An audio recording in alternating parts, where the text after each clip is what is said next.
ઈ તો ઈ ભેગો હોય તો હોય, નકર એકાદું તો બાપુ આડું તાણે તાણે ને તાણે થાવા જ ન દે. રામદેવજી બાપાએ આ વાત કરેલી જ્યારે એમને જવાનો સમય થયો ને, જો જ્યાં જ્યાં ભજન છે ને બાપુ અહીંયા વાતો પડી છે, એમના ભજન કોઈથી બને જ નહીં.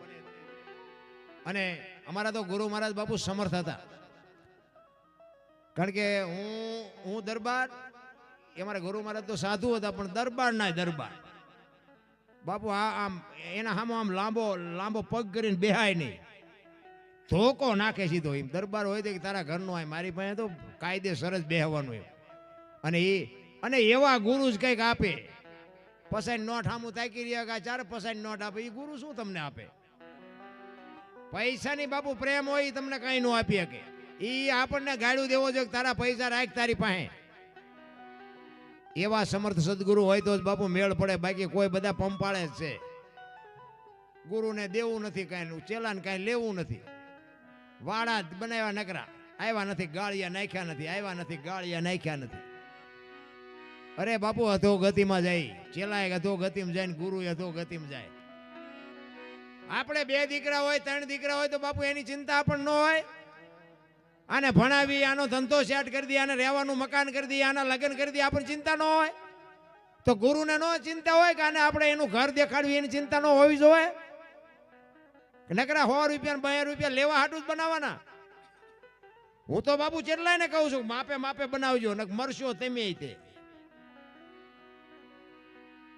કહેવાનો મારો અર્થ એ છે કે તમારા ભરોસે જો બાપુ એક સંતના કોઈ સદગુરુના પ્રતાપથી જો બાપુ વાંહે વાંહે વાંહે વાંહે લબડતા હોય અને જો કાંઈ ન આપે તો બાપુ મતલબ શું આનો? જ્યાં ભજન છે અહીંયા વાતું છે, એમના ભજન કોઈથી બને જ નહીં. રામદેવજી બાપાએ એમના કુટુંબ પરિવારને ભેગા કરીને કીધું કે ભાઈ અહીંયા હવે મારે સમય થઈ ગયો છે અને મારી તૈયારી કરો. અને એક વાત એમને કરેલી કે દુનિયા ગમે કે મારી સમાધિ લેવાઈ ગયા પછી સમાધિને ખોલવાની વાત ન કરતા, ત્રીજી પેઢીએ પીર થાય. અને કામ પૂરું થઈ ગયું. હરભુજી એમના માસીના દીકરા ભાઈ ને એમને કોકે કીધું કે રામદેવજી બાપા સ્વધામ વયા ગયા, તેથી ના પાડે છે. કીધું વચનનો પાકો માણા, મને કીધું છે મળ્યા સિવાય જઈશ નહીં, કોઈ દી જાય જ નહીં. બધા કહેવા મને નહીં કે નહીં, ખોટી વાત, હું અહીંયા જાઉં ઘોડો લઈને, હું નજરે પાકું કરું પછી હા. અને હરભુજી આવે અને સીમાડે આવ્યા ને બાપુ રામદેવજી બાપાના ઘોડા ચરે, રામદેવજી બાપા બેઠા છે ત્યાં. હરભુજી આવ્યા, બે બથું ભરીને ભેટ્યા. એ કે મેં તો આવી વાત સાંભળી હતી. હરભુજીએ વાતનો ગોળો ટોળો કરીને આ તો જગત છે, ગમે એ વાત કરે. બે આપણે કહુંબો નથી પીધો ઘણા ટાઈમથી. અહીંયા બાપુ હરભુજીએ ભજન કરેલું કયું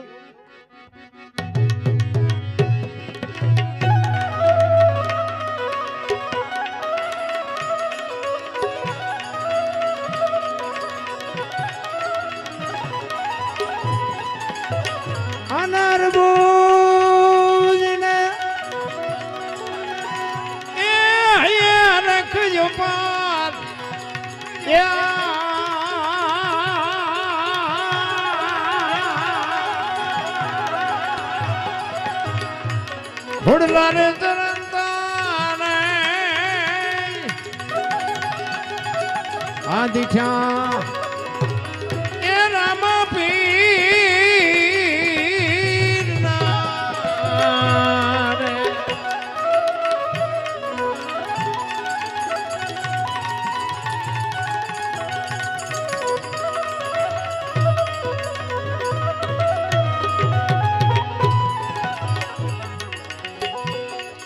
તને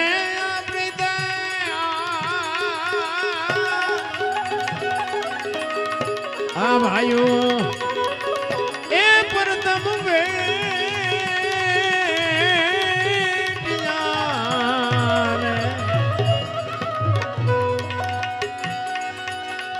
એ તને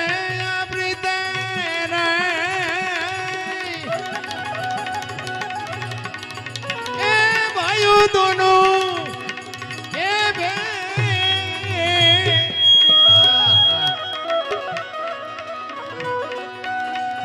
की धीने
સમાચાર સુણીને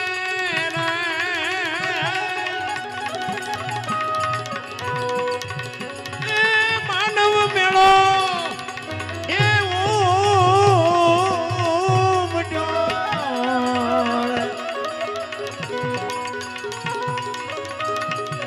સમાચાર સુણીને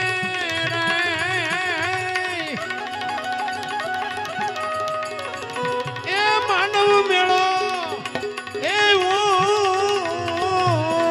મટ્યો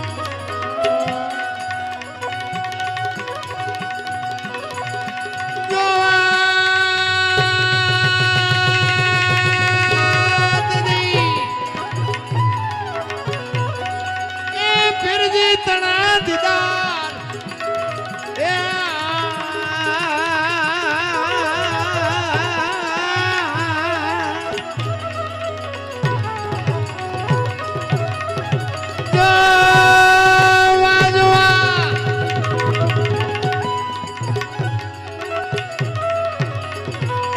પીરજી તણા દીદાર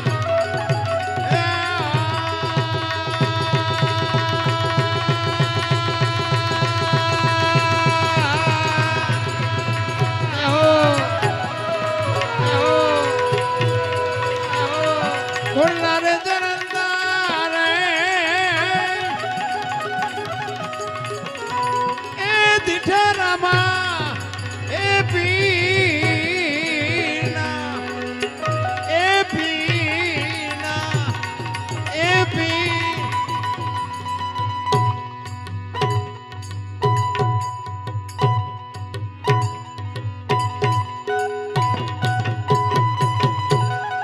આખો ડાયરો બાપુ હરભુજી ઘોડા ઉપર બેહીને આવ્યા.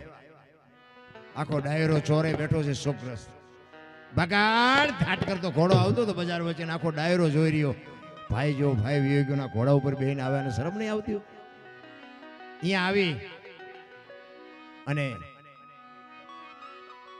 કીધું શું બધા બેઠા છો? એ કે ભલા મણા શું રામદેવજી બાપા વિયાઈ ગયા ઘોડા ઉપર બેહીને તું હાલો શરમ નથી આવતી?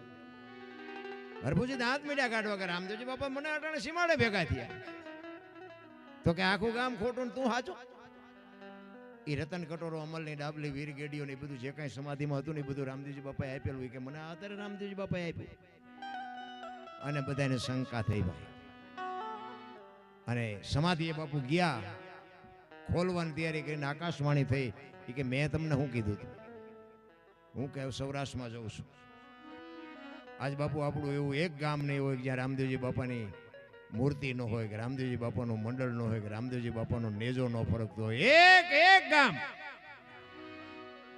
કે પાઠ તો છે ને પહેલા યુગમાં પ્રહલાદે કર્યો, બીજા યુગમાં હરિશ્ચંદ્રે કર્યો, ત્રીજા યુગમાં ધર્મરાજાએ કર્યો અને ચોથા યુગમાં બલિરાજાએ કર્યો. અને બલિરાજા વખતે બંધ કર્યું ગમે કારણ કે તે દી અફલખણા તો હતા કે આજ જ છે એવું નથી તો આજ બંધ થયું હોય ને એટલે એ અહીંયા બંધ કર્યું. અને પછી અખિલ બ્રહ્માંડના માલિક કૃષ્ણ પરમાત્માને એમ થયું કે કાલની પેઢીને ખબર કેમ પડશે કે આ પાઠની પરંપરા આને કહેવાય. પાઠની પરંપરા ચાલુ રાખવા માટે કૃષ્ણ પરમાત્માને આ અવતાર લેવો હતો. પણ હવે લે ક્યાં? ઘર તો કંઈક એવું હોવું જોઈએ ને સંસ્કારી, કોઈ ભજનાનંદી ઘર હોય તો આવે ને જન્મ લઈ. એમાં બાપુ આ અજમલ રાજા અને રામદેવજી બાપાનો ભેટો થઈ ગયો. આખી દુનિયા જાણે છે એ ભેટો થઈ ગયો. અને રામદેવજી બાપાને આવવાનું તો હતું જ. અને રામદેવજી બાપા આવ્યા પછી બાપુ આ પાઠની પરંપરા ચાલુ રાખી. પણ કહેવાનો મારો અર્થ શું છે? 4 યુગમાં પેલા યુગમાં કે હાથી લાવ્યા હતા, હોનાનો પાઠ હતો પ્રહલાદ વખતે. બીજા યુગમાં હરિચંદ્ર રાજામાં ચાંદીનો પાઠ હતો અને ઘોડો લાવ્યા હતા. એટલું ઘટ્યું, હોનામાંથી ચાંદી ઓછું થયું, હાથીમાંથી ઘોડો ઓછું થયું.